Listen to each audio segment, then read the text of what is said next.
आज के वक्त में नवाजुद्दीन सिद्दीकी को हर कोई जानता है और वो एक ऐसे सफल व्यक्ति भी हैं। लेकिन हर सफल व्यक्ति के पीछे की जिंदगी बहुत ही मुश्किल और कठिनाइयों से भरी हुई होती है। नवाजुद्दीन सिद्दीकी की जिंदगी भी कोई आसान नहीं थी। उनकी पिछली जिंदगी का कड़वा सच बहुत कम लोगों को मालूम है। नवाजुद्दीन सिद्दीकी का जन्म 19 मई 1974 को मुजफ्फरनगर डिस्ट्रिक्ट यूपी के छोटे से गांव बुधाना के मुस्लिम परिवार में हुआ था। उनके पिता किसान थे और उनके 7 भाई और 2 बहनें हैं। उनके घर की आर्थिक स्थिति भी ठीक थी, इसलिए उन्होंने अपनी इंटरमीडिएट की पढ़ाई अपने गांव में पूरी की। उनका कहना था कि उनके गांव का माहौल ठीक नहीं था, इसलिए नवाज अपनी आगे की पढ़ाई को पूरा करने के लिए गांव से बाहर चले गए। वहां से नवाज हरिद्वार गए और गुरुकुल कांगरी यूनिवर्सिटी ऑफ हरिद्वार में अपना ग्रेजुएशन केमिस्ट्री में पूरा किया। अपनी ग्रेजुएशन की पढ़ाई के बाद वो गुजरात नौकरी के लिए गए। वहां उन्होंने एक पेट्रोकेमिकल कंपनी में केमिस्ट के पद पर कुछ समय के लिए काम किया। वहां वो काम तो करते थे, पर उस काम में उनका मन नहीं लगता था। उनको कुछ और ही करना था, जिससे कि लोग उन्हें पहचाने।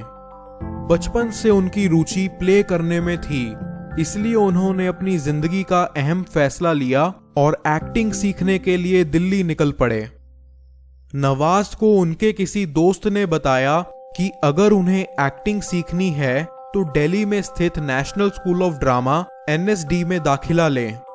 लेकिन उस स्कूल में दाखिला लेने के लिए पहले से ही कुछ प्ले का एक्सपीरियंस होना जरूरी था, जो नवाज के पास नहीं था। इसलिए नवाज ने एक प्ले ग्रुप ज्वाइन किया, जहां से वो एक्टिंग का टैलेंट हासिल कर सके। उस प्ले ग्रुप का नाम साक्षी थिएटर था और वहां नवाज ने मनोज बाजपेयी और सौरभ शुक्ला के साथ मिलकर काम किया।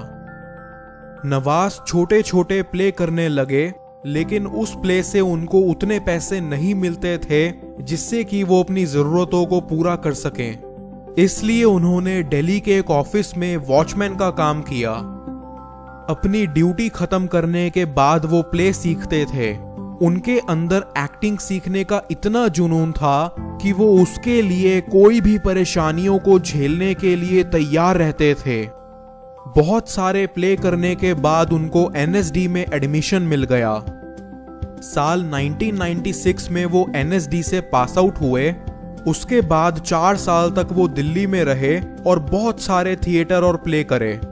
लेकिन उन प्ले से उनकी कमाई अच्छी नहीं हो पाती थी, इसलिए उन्होंने तय किया कि अगर भूखे ही मरना है तो सपनों के शहर मुंबई में जाकर कोशिश करते हैं। मुंबई में उन्होंने NSD के सीनियर से मदद मांगी। वो नवाज को अपने साथ रखने के लिए राजी तो हो गए, पर उन्होंने कहा कि उनके साथ रहने के लिए नवाज को उनके लिए खाना बनाना होगा। नवाज वो करने के लिए भी राजी हो गए। आखिर उन्हें अपना सपना जो पूरा करना था।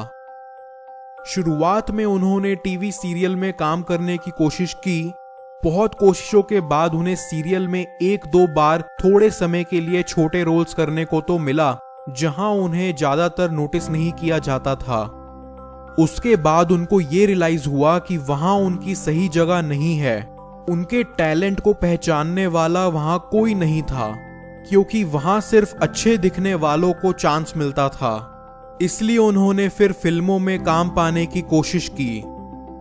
जहां भी फिल्म की शूटिंग चल रही होती थी, नवाज वहां पहुंच जाते थे और वहां काम की तलाश में रहते थे।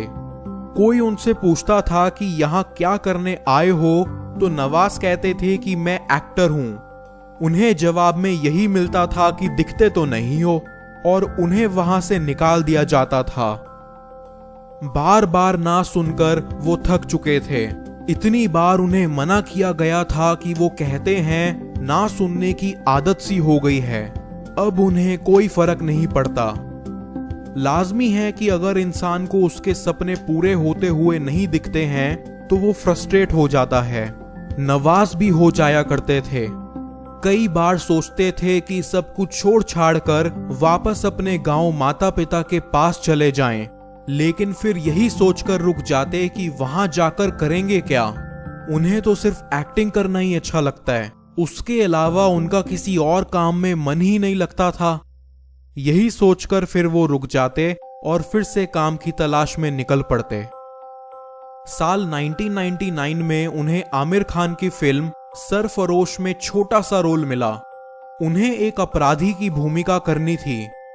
उसके बाद उन्हें ऐसे ही छोटे छोटे रोल्स करने को मिलते थे, और वो भी ऐसे जिससे उन्हें तकलीफ तो होती थी मगर फिर भी वो करते थे, जैसे भिखारी का, अपराधी का, धोबी का रोल वगैरह वगैरह। मुंबई में 4 साल छोटे रोल्स करने के बाद उन्हें एक बड़ा ब्रेक मिला, जो कि डायरेक्टर अनुराग कश्यप ने अपनी फिल्म ब्लैक फ्राइडे में उनको दिया था। वहां से नवाज की जिंदगी का टर्निंग पॉइंट शुरू हुआ। उसके बाद उन्हें आमिर खान प्रोडक्शन की पीपली लाइव मूवी में भी एक पत्रकार का रोल मिला, जिसकी वजह से नवाज मशहूर हुए और उन्हें बतौर एक्टर की पहचान मिली। धीरे धीरे डायरेक्टर्स और प्रोड्यूसर्स नवाज को अपनी फिल्मों के लिए साइन करने लगे और नवाजुद्दीन की एक्टिंग के दीवाने दुनिया में बढ़ने लगे। नवाज ने एक से एक हिट फिल्में इंडियन सिनेमा को दी, और आज वो सिर्फ बॉलीवुड टाउन के ही नहीं बल्कि पूरी दुनिया के सुपरस्टार हीरोज में से एक हैं। नवाजुद्दीन सिद्दीकी की संघर्ष भरी जिंदगी से हमें बहुत कुछ सीखने को मिलता है। अपने सपने को पाना है और अपने लक्ष्य को पूरा करना है तो कभी हार मत मानो, चाहे जितनी भी मुश्किलों का सामना क्यों ना करना पड़े, बस उनसे लड़ते हुए आगे बढ़ते रहो। ऊपर वाला आपकी मेहनत देखता है और उसका फल भी वो देर से ही सही